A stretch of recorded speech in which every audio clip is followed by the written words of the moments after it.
जय भीम, नमो बुद्धाय साथियों। आज के इस परिप्रेक्ष्य में हम कुछ गहरा विश्लेषण बताना चाहते हैं। देखिए, कुछ सामाजिक, धार्मिक और कुछ एक्टिविस्टों ने तरह तरह की बातें करके समाज को कोई एक स्टिक डायरेक्शन या कोई ऐसा रास्ता नहीं दिया कि आज के समय में हमारे समाज को करना क्या चाहिए। कुछ लोग कहते हैं कि ये नवरात्रे हमारे हैं, ये नवरात्रे, ये नवरात्रि, ये अच्छी रातें। कुछ लोग संस्कृति के बारे में अपना जो ना हर तरीके से अपना अधिकार जताने का प्रयास करते हैं। ये सत्य है कि देश में बौद्ध संस्कृति बहुत पुरानी है। सिंधु घाटी सभ्यता, नालंदा यूनिवर्सिटी हमारी संस्कृति रही है और इस देश के अंदर मौर्य डायनेस्टी बहुत बड़ी डायनेस्टी रही है। लेकिन सवाल ये उठता है, आज हमारे सामने बाबा साहब का एक बहुत बड़ा मिशन और कारवां हमारे सामने खड़ा है। भगवान बुद्ध ने तो एक चीज़ को बहुत ही साफ शब्दों में कहा है कि मानव विकास के लिए, सुख शांति के लिए एक जीने का पद्धति है जो धम्म है। उसमें फिर संगम नमामि जैसी बातें उसके ऊपर इम्पोज करना और पुरानी संस्कृति को आप उसके ऊपर इम्पोज करके बुद्ध के उस इतने महान वैज्ञानिक सोच को, विश्लेषण को, ज्ञान को आप कम कर रहे हैं।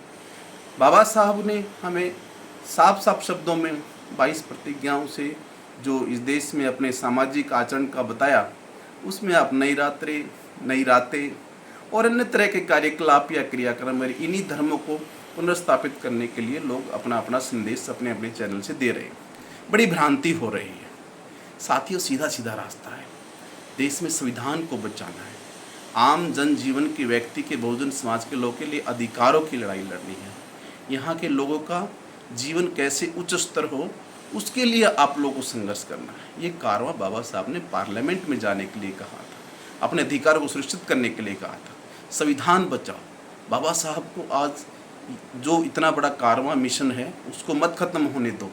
इन चीज़ों मत उलझो कि हमें कौन से संस्कृति, कौन से नवरात्रे, कौन सी हमें इस चीज़ को आज स्थापित करना है। बाबा साहब का संविधान, बाबा साहब का जो आज के समय हमारे पास जो एक बहुत बड़ा रास्ता है, उनका मिशन है, उसका कोई विकल्प नहीं है, उससे ऊपर कुछ नहीं है बहुजन समाज के लिए।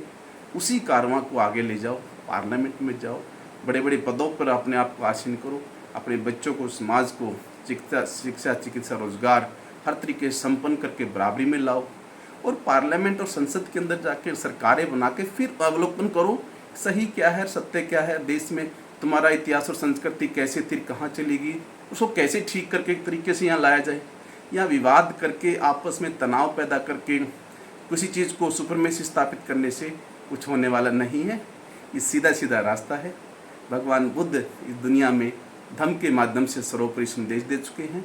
बाबा साहब संविधान के माध्यम से आपको बहुत बढ़िया रास्ता दे चुके हैं। जो लीगेसी है उसको कंटिन्यू करो, उसको बचाओ, उसके लिए काम करो।